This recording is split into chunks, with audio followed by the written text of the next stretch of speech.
total area of Hindu religious institutions in Tamil Nadu, Andhra Pradesh, and Telangana respectively is 4,47,000 in Tamil Nadu, 4,65,000 in Andhra, 87,000 in Telangana, 723 acres with Tirumala Tirupati Devasthanam, and thus it comes to 10 lakh acres only in 4 states. And आप कहते हैं कि देखिए औकाफ में 8 लाख एकड़ है। अरे भैया, आपके हिंदू टेम्पल्स में भी इतनी संपत्ति है, वहां आप क्या कर रहे हो? बाकी स्टेट्स में देखो ना। अच्छा, और ये नहीं कि हर धर्म में सुधार नहीं होना चाहिए, उतार होना चाहिए, मैं आपके साथ सहमत हूं। हिंदू धर्म में भी सुधार लाना चाहिए ना, हिंदू धर्म भी सुधार लाना चाहिए। हम हिंदू हैं, हम लगातार अपने समाज में परिवर्तन की बात करते हैं। हमने लगातार अपनी समाज की बुराइयों के विरुद्ध संघर्ष किया है। इतिहास बड़ा गवाह है, हमारे यहाँ सती प्रथा होती थी, हमने सती प्रथा निषेध अधिनियम लाया। हमारे यहाँ बाल विवाह होता था, हमने बाल विवाह निषेध अधिनियम लाए।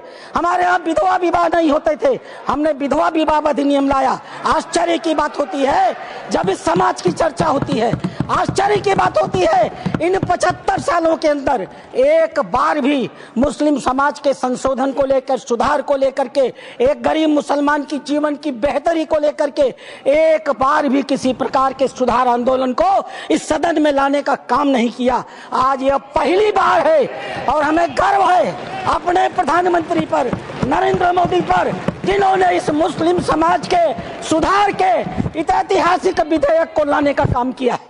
2014 में माननीय प्रधानमंत्री बने थे, उनके दृष्टि में कभी हिंदू और मुसलमान नहीं होता था, उनका सिर्फ एक नजरिया होता था, गरीब और अमीर। आप गौर कीजिएगा, यह सदन गौर करेगा। हम जनधन योजना लेकर के आए, 42% लाभार्थी मुस्लिम थे।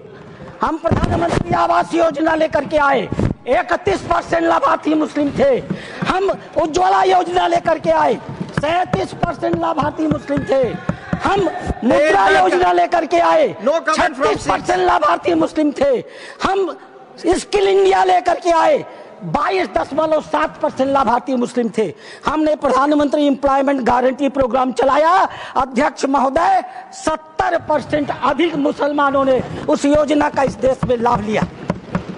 मेरे पार्टी की बैठक है, मुझे बताना नहीं चाहिए, लेकिन मैं कहूंगा, माननीय प्रधानमंत्री इसी बाल योगी सभागार में हम सारे सांसदों की बैठक ले रहे थे।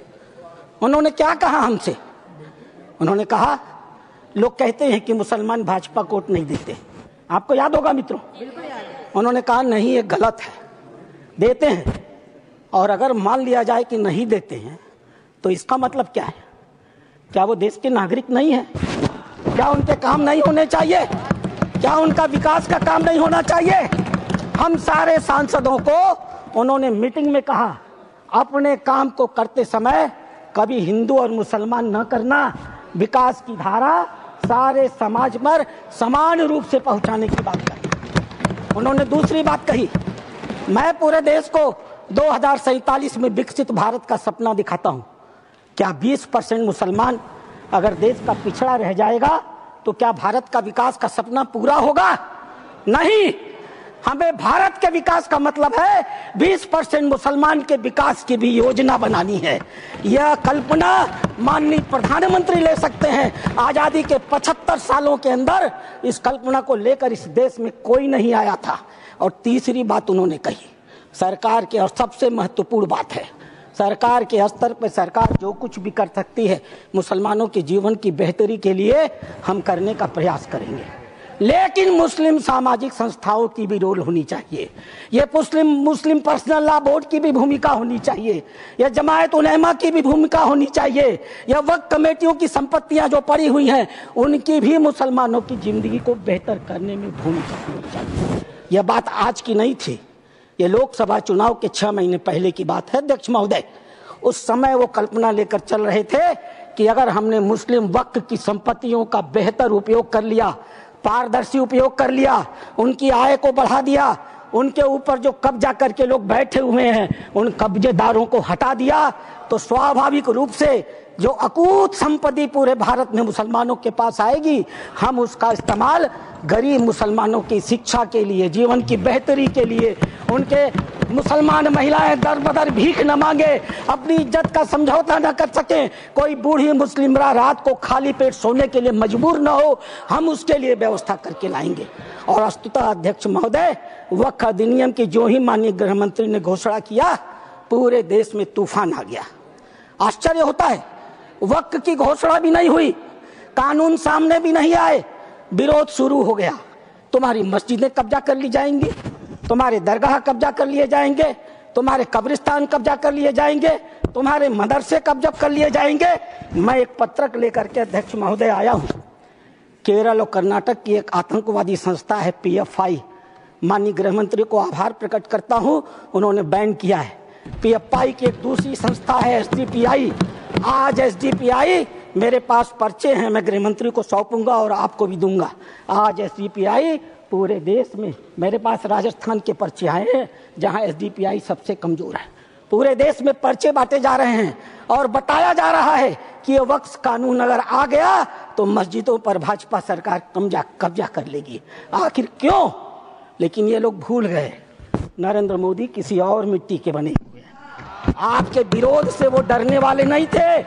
आप चाहे जितना भी विरोध करते, वो मजबूती के साथ एक आम गरीब मुसलमान, एक दलित, एक पिछड़ी महिला, एक अनाथ महिला, एक तलाकशुदा महिला, अनाथ बच्चों के साथ खड़े होने वाले थे और इसीलिए वो मजबूती से विधेयक लेकर के आए।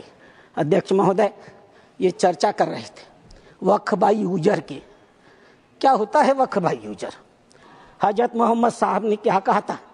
आपके पास अपनी कोई संपत्ति हो तो दूसरों को भले के लिए दान करो। हदीसों ने क्या लिखा था? यदि किसी व्यक्ति के पास अपनी संपत्ति है, उस संपत्ति का एक हिस्सा वो दान कर सकता है, उसके लिए मुतवल्ली बना सकता है, उसके आय के साधन कैसे होंगे लिख सकता है, आय से होने वाली आय किस वर्ग के उपयोग में आएगी उसके भी निर्देश दे सकता है। What is this Waqf by user? किसने आपको संपत्ति दी? किसने आपको संपत्ति दान की? किसके मन में मनसा थी कि अल्लाह को दे दिया जाए? एक भी आदमी ने वक्फ बाई यूजर की संपत्ति वक्फ के अधिनियम के तहत नहीं दी। जैसे फिल्मों में गुंडे हुआ करते थे, जिस औरत पर हाथ रख दी वो औरत उनकी हो गई। इसी प्रकार से इन वक्फ बोर्डों ने भू माफियाओं की तरह काम किया। जिस जमीन पर हाथ रख दिया इन्होंने, वो जमीन उनकी हो गई। आज इस मानसिक